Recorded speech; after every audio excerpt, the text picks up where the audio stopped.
Ngayon kaibigan, gusto mo pa bang kumita ng mas malaki pa sa safety net natin na 900,000 naman? Siyempre naman po, 'di ba? Dahil mas maganda naman pong kumita ng walang limit dahil ika nga nila, 'di bali ng sobra, wag lang kulang, tama po ba? Ngayon, pag-uusapan po natin ang kagandahan ng pagkakaroon ng multiple accounts.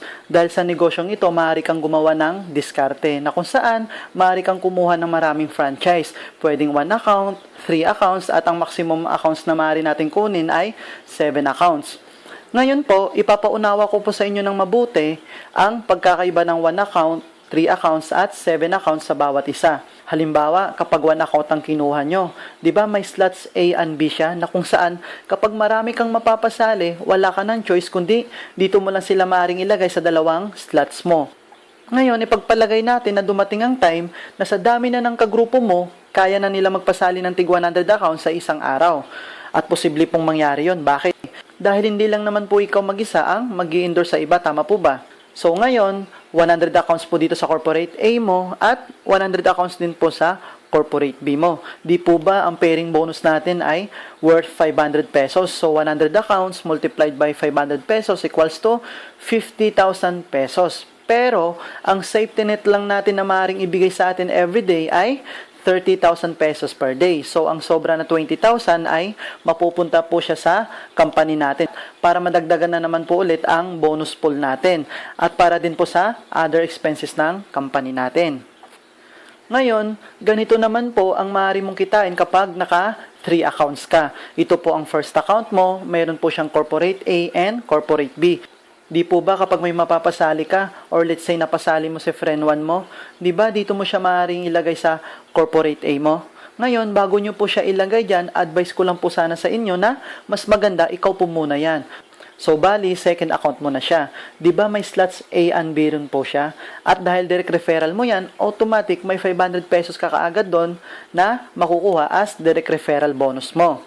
Ngayon, dito po sa corporate B ng first account mo at may napasali ka ulit or let's say napasali mo rin si friend mo, di ba maaari mo rin siyang ilagay dito sa corporate B mo ng first account mo?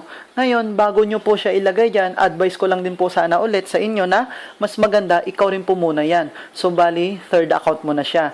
Di ba may slots A and B rin siya at dahil direct referral mo din yan, automatic may 500 pesos rin po kayong makukuha dyan as direct referral bonus mo. Plus 500 pesos na pairing bonus. So, sa 3 accounts mo, may return of investment ka kaagad na worth 1,500 pesos. Ngayon, kung mapapansin mo, bali 4 na ang corporation mo. Halimbawa, yung dami na napasali mo sa 1 account mo kanina, i-apply po natin dito ngayon sa 3 accounts mo. So, may 100 accounts ka sa corporate A mo at 100 accounts ka din sa corporate B mo. Ngayon, hatiin po natin sila sa tig 50 at ilalagay po natin sila sa A at B ng second and third account mo. Halimbawa, 50 po dito sa corporate A ng second account mo at 50 rin po dito sa corporate B ng second account mo. Ngayon, ang maaaring kitain ng second account mo ay 500 pesos pairing bonus times 50 accounts, so equals to 25,000 pesos. Yan po ang maaaring kitain ng second account mo. At sa third account mo naman, hatiin din po natin yung 100 accounts na nasa corporate B ng first account mo. Halimbawa, 50 rin po dito sa corporate A ng third account mo at 50 rin po dito sa corporate B ng third account mo. Ngayon, ang maaaring kitain ng third account mo ay 500 pesos pairing bonus times 50 accounts equals to 25,000 pesos din. Yan din po ang maaaring kitain ng third account mo. Ngayon, kaibigan, payag ka ba na yung slots A and B na yan mapunta pa sa iba?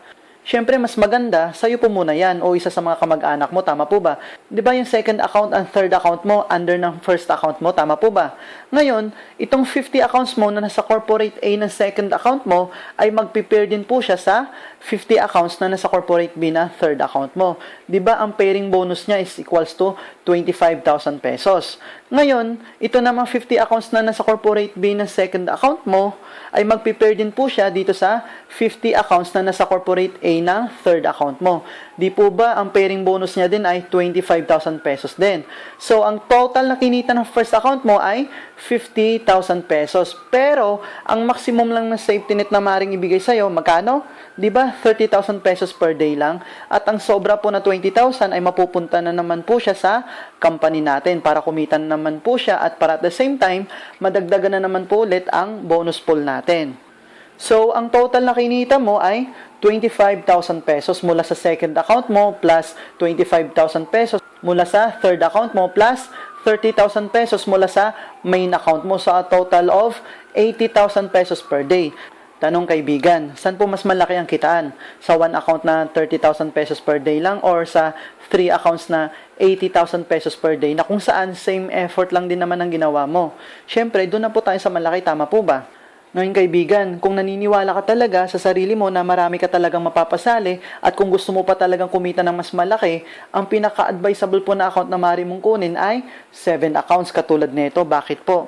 Dahil magiging times 7 na po lahat ng magiging earnings mo, na kung saan 8 tao lang po ang kailangan mong hanapin para sa 8 corporation mo. At paano kaibigan kung ang 8 napasali mo hindi mo napigilan dumabi? Ibig po sabihin nito, maaari pong kumita lahat ng 7 accounts nyo. Ngayon, halimbawa, yung dami na napasali mo sa 1 account at 3 accounts mo kanina, i-apply po natin dito ngayon sa 7 accounts mo, na kung saan may return of investment ka kaagad dito na worth 5,500 pesos. Eh, di ba kaibigan, kung uunawain lang po talaga natin ito ng mabuti, mas maganda po talaga ang 7 accounts dahil may return of investment ka kaagad na worth 5,500 pesos as proof of income mo. Dahil sa totoo lang po, mas madali pong magpasali ng ibang prospects kapag may proof of income ka kaagad. Tama po ba? Ngayon, dahil ikaw po ang direct referral ng mga 6 accounts na ito, automatic may tigpa 500 pesos po kayo kaagad dito na direct referral bonus mula sa second account mo, third account mo, fourth account mo, fifth account mo, sixth account mo, and seventh account nyo. Na kung saan, ang second account mo naman, may 500 pesos pairing bonus din po siya, nakikitain mula naman sa pag-pair ng fourth and fifth account mo. And then yung third account mo naman, may 500 pesos din po siya na pairing bonus mula naman po sa pag-pair ng 6 and 7 accounts mo. Eh, di ba kaibigan, lahat ng 6 account mo naka-under sa first account mo, tama po ba? Ngayon, may additional na tigpa 500 pesos pairing bonus po ulit na kikitain ng first account mo mula sa pag-pair ng second and third account mo, fourth and seventh account mo, and fifth and sixth account mo, na kung saan ang return of investment mo kaagad a total of 5,500 pesos. Ngayon, halimbawa, hatiin po natin lahat ng 200 accounts mo kanina na mula sa first account mo at i-distribute po natin dito sa 8 corporations ng 7 accounts mo. Ngayon, bali 25 accounts po silang lahat, bawat corporation mo, kung saan nagtototal din po siya ng 200 accounts. Ngayon, ang maaaring kitain ng fourth account mo sa pag-pair ng corporate A and B ng fourth account mo is 500 pesos pairing bonus times 25 accounts, so equals to 12,500 pesos. Ganon din po ang maaaring kitain sa pag-pair ng 5th, 6th, and 7th account nyo. So, a total na kinita mo sa third level mo is 50,000 pesos. Eh, di ba kaibigan, ang 4th and 5th account nyo ay under din po siya ng second account nyo? Tama po ba? Ngayon, may kikitain din po yung second account nyo na pairing bonus mula sa pag-pair ng corporate A ng 4th account mo sa corporate B ng 5th account mo. So, a total of 12,500 pesos. Ganon din po sa pag-pair ng corporate B ng 4th account mo sa corporate A ng 5th account mo. So, a total of 12,500 pesos din. Ganon din po ang mangyayari sa third account mo. Bali, kikita din po siya mula sa pag-pair ng corporate A ng 6th account mo sa corporate B ng 7th account mo. So, a total of 12,500 pesos din. Plus, 12,500 pesos ulit mula sa pag-pair ng corporate B ng 6th account mo sa corporate A ng 7th account mo. So, ang total na kinita ng second level mo is 50,000 pesos. Eh, di ba kaibigan, lahat ng 6 accounts mo under ng first account mo, tama po ba? Ngayon, ang maaari naman kitain ng first account mo sa mga pairing bonus ng ibang corporations mo ay ito. Ngayon, yung corporate A ng 4th account mo ay magpe-pair po siya sa corporate B ng 7th account mo. So, a total of 12,500 pesos. And then, itong corporate B ng 4th account mo ay magpe-pair din po siya sa corporate A ng 7th account mo. Then, a total of 12,500 pesos din, pairing bonus. Eh, di ba kaibigan, itong corporate A ng 5th account mo ay magpe-pair din po siya sa corporate B ng 6th account mo. So, a total of 12,500 pesos din.